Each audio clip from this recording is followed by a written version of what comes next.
Fala galera, beleza? Bom, vídeo hoje para tratar aí de um insight que eu tive, falei para vocês na quinta e na sexta, sobre as ações da Petrobras.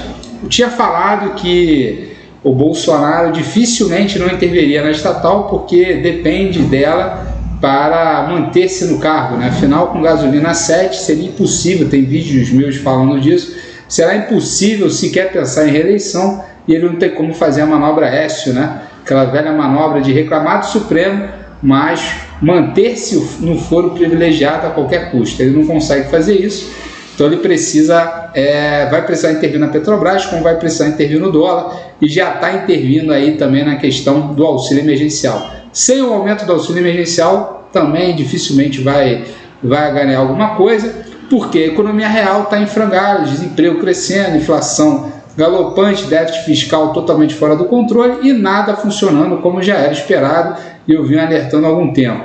Então vamos continuar nesse assunto. São 16h16, dia 21 de outubro. Sejam bem-vindos ao canal do Professor Pedro Ivo. Então após a vinheta a gente vai ver um videozinho aí do nosso ministro se eu não me engano, da cidadania, falando um pouco sobre o que ele acha, o tal do João Roma, ministro da Cidadania, sobre o que ele acha do aumento do auxílio emergencial, e a gente vai ver que na fala dele muita coisa se contradiz com a fala do candidato Bolsonaro. Então é isso, após a vinheta vamos ao que interessa.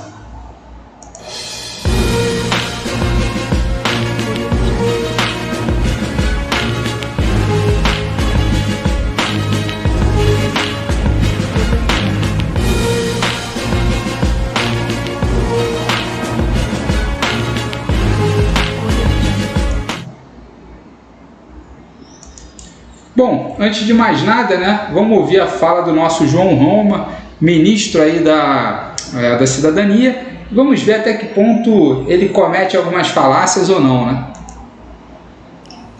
Só informações acerca dos programas de transferência de renda e das providências do Estado brasileiro para os brasileiros mais necessitados. E como será esse procedimento e o que é que nós estamos propondo, o que é que nós estamos buscando, inclusive em entendimento entre o Poder Executivo e o Poder Legislativo, né, as solicitações apresentadas pelo presidente Bolsonaro e as tratativas com o Congresso Nacional para que nós possamos viabilizar, portanto, uma nova etapa, tendo em vista o final da execução do programa Auxílio Emergencial. O auxílio emergencial será finalizado em outubro. Esse mês será o pagamento da última parcela do auxílio emergencial. Esse auxílio emergencial que teve início no começo da pandemia, viabilizado mais uma vez entre o entendimento entre o governo do presidente Bolsonaro e o Congresso Nacional, que ambos não faltaram aos brasileiros, auxílio emergencial que em tempo recorde conseguiu, de forma eficaz, atender a quase metade da população brasileira, auxílio emergencial que... Bom, galera, Bolsonaro não é bobo. Se a gente for analisar os cortes, né, o que eu desenhei aqui, né? Coloquei aqui para vocês o que ele tinha definido como marcos do auxílio emergencial. A primeira discussão foi R$200 no início da pandemia, a gente está falando aqui de maio de 2020. O Congresso fez com que o auxílio emergencial dobrasse, então ele começou a vigorar em junho de 2020.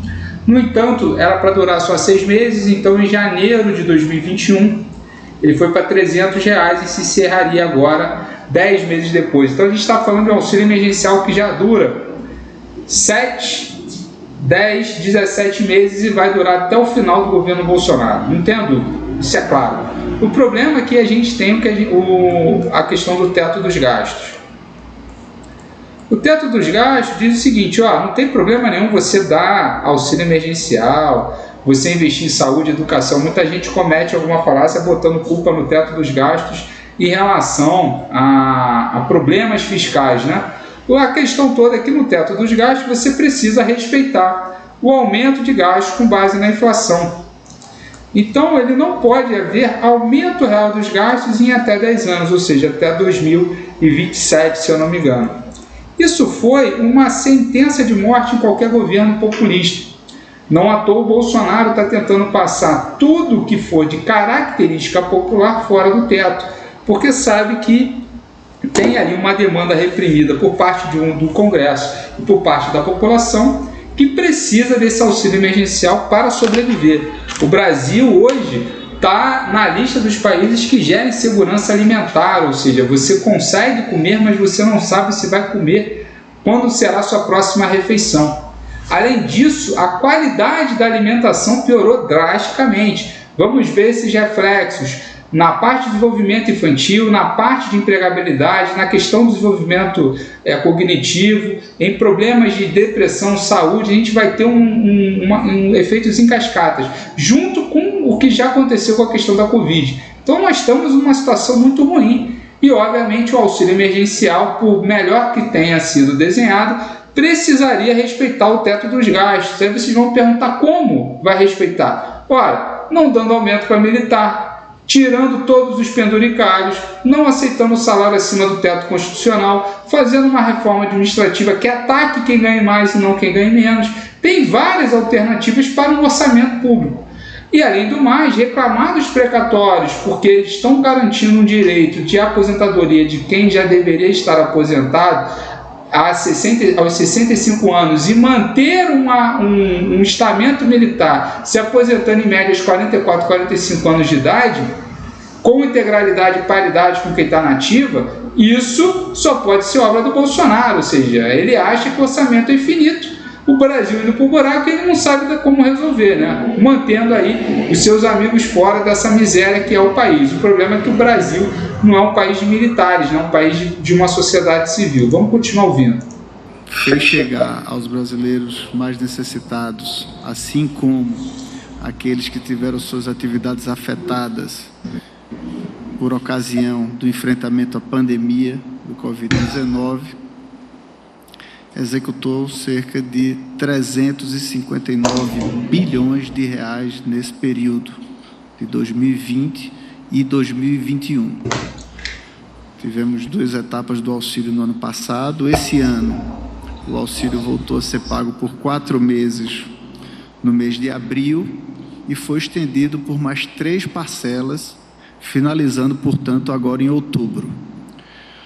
Desta maneira, estamos chegando, agora no mês de outubro, ao final do auxílio emergencial, que serviu para oferecer o mínimo de dignidade e auxiliar a milhões de brasileiros a sustentarem suas famílias. Bom, vocês lembram que o Bolsonaro, o candidato Bolsonaro, falava que o Bolsa Família era um programa de compra de votos e que servia como um alimento de exército, né, de um exército de pobreza, ou seja, o Bolsa Família e o auxílio emergencial, que são características de programa de transferência de renda direta. A gente tem 2 tipos de transferência, né, de recursos, direta ou indireta. A direta você define dinheiro e a indireta você poderia pagar ali o SUS é um programa de transferência de renda indireta, a escola pública é um programa de transferência de renda indireta, a escola pública do militar, que custa 10 vezes mais por aluno do que a escola pública normal, é um programa de transferência de renda indireta e tudo mais. Então ele criticava o auxílio emergencial, criticava o Bolsa Família, mas nunca criticou o programa de transferência de renda direta também para ele, que era o auxílio moradia, auxílio paletó. Isso ele nunca criticou, inclusive nunca criticou também o programa não é transferência aí, né? de roubo indireto de dinheiro público através aí da rachadinha nos seus gabinetes, né? Vamos terminar de ouvir a fala dele, vamos ouvir a fala do Paulo Guedes. Muitos dos brasileiros que estiveram, inclusive, impedidos de poder atuar dentro de suas vidas profissionais e fazer jus às necessidades de suas famílias. A partir do mês de novembro, iniciaremos a execução do Auxílio Brasil. O Auxílio Brasil é um avanço no que tange ao programa de transferência de renda. O Auxílio Brasil está integrando políticas sociais para que, dessa maneira, possamos, além de oferecer uma teia de proteção social para a população em situação de vulnerabilidade, poder também agir com forte peso na transformação social, oferecendo possibilidades e estímulo a esses brasileiros para que possam, sim, encontrar melhor qualidade de vida, como é o caso da integração aqui das políticas relacionadas à primeira infância. Economias e certezas sobre o Auxílio Brasil. Das políticas relacionadas ao combate à insegurança alimentar e nutricional, através do Alimenta Brasil, que será reforçado e, sem dúvida nenhuma, terá um grande êxito, inclusive com muitos quesitos de regulamentação, para que nós possamos não apenas fortalecer a atividade da agricultura familiar, melhorar a logística e a distribuição desses alimentos. Bom, vou encerrar por aqui. De fato, a gente poderia ficar horas e horas ouvindo aí essa questão do auxílio emergencial, a importância do auxílio emergencial. Concordo com o ministro aí a fala do ministro, né, sobre a questão do auxílio emergencial. No entanto, não dá para concordar, né? A gente está aí vivendo um cenário tenebroso, né? Um cenário bastante caótico nessa questão do auxílio emergencial, que infelizmente traduz aí pouco da nossa real necessidade, né? De um ajuste fiscal que faça sentido, né? E que caiba dentro do orçamento público, evidentemente. Então, por conta disso, a gente tem um processo de inflação fora do controle, e eu tinha falado isso já desde 2020. Quem se protegeu desse processo inflacionário adquirindo bens, né, como imóveis, que nunca se vendeu tanto imóveis, mesmo durante uma crise econômica, nunca se vendeu tanto imóveis no Brasil, por conta do processo da inflação. Não sei se vocês são jovens, ou não sei qual a idade que você está me acompanhando, mas com certeza seu pai, seu avô fala para você comprar imóvel se você for mais novo. Por quê? Ele tem essa memória inflacionária de uma economia que viveu 30, 40 anos durante uma hiperinflação.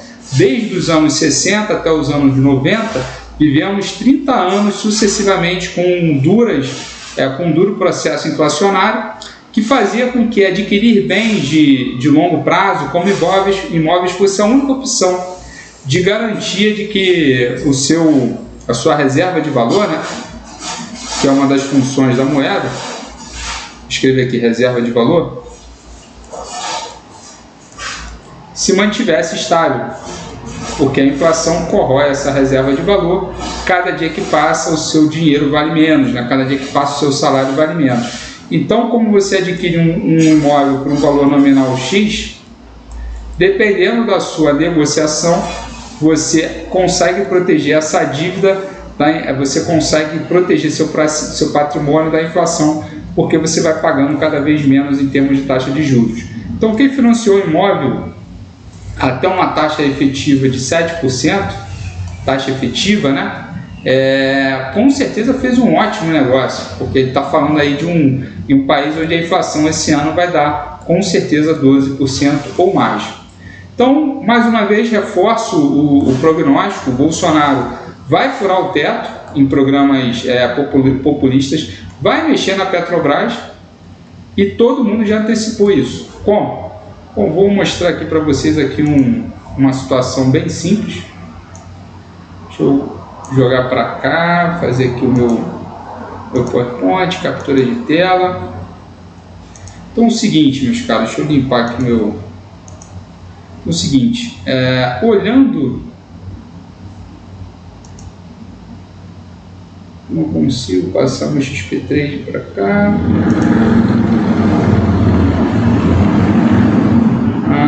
Tá certo. Então, captura de janela, filtros, não tem filtro algum. Eles têm alguma possibilidade aqui de não deixar eu fazer esse registro. Infelizmente eu não vou conseguir passar para vocês, então deixa eu ver uma coisa aqui. de capturar a janela, vamos tirar a captura de janela e vamos capturar vídeo.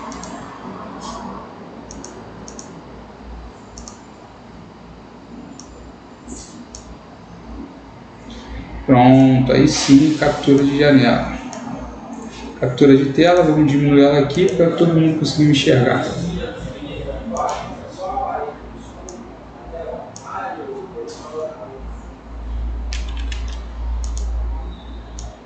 Pronto, então vamos lá. Então é o seguinte, se eu olho o mercado hoje, o mercado está completamente vermelho, com quedas aí, Bovespa registrando 107 pontos, ou seja, uma queda astronômica do Ibov. E eu havia falado que uma das opções aqui de você se proteger desse cenário hoje seria a compra de Bitcoin. Então, se você analisar, por exemplo, esse fundo aqui que é o Hash 11, ele oferece aí uma boa proteção. Pô, professor, está caindo hoje, mas pensa só no quanto que ele já avançou. Estamos falando aí 57% em 28 dias, e mesmo caindo ele continua em uma trajetória de máxima, teve uma grande oscilação no dia de hoje com um volume absurdo de recursos, o que indica aí que talvez seja o momento aí de reversão desse fenômeno aqui. E um outro ponto, a Vale hoje, que cai bastante, ainda me salta aos olhos, porque ela cai sem quase nenhum tipo de fundamento, né? Porque o minério de ferro, que é seu principal exportador, está caindo, mas está caindo de forma especulativa via cenário chinês. E para finalizar, Petrobras, que sangrou no dia de hoje, ela chegou ao patamar de 30, e eu havia falado nesse patamar, só que era praticamente uma história da carochinha, já chegou a bater 26 e está valendo hoje 27,58, mas tem espaço muito grande aqui, ó, para chegar nesse patamar aqui de 20 mais uma vez. Basta pararem com essa história aí de quererem colocar a Petrobras como uma empresa em mercado competitivo de petróleo. Então tudo isso aqui somado aí pode gerar um efeito grande aí na bolsa, então fiquem atentos em relação a isso. Bom, para você que me aturou até aqui, deixe seu like, faça sua inscrição. Um abraço e até o próximo vídeo.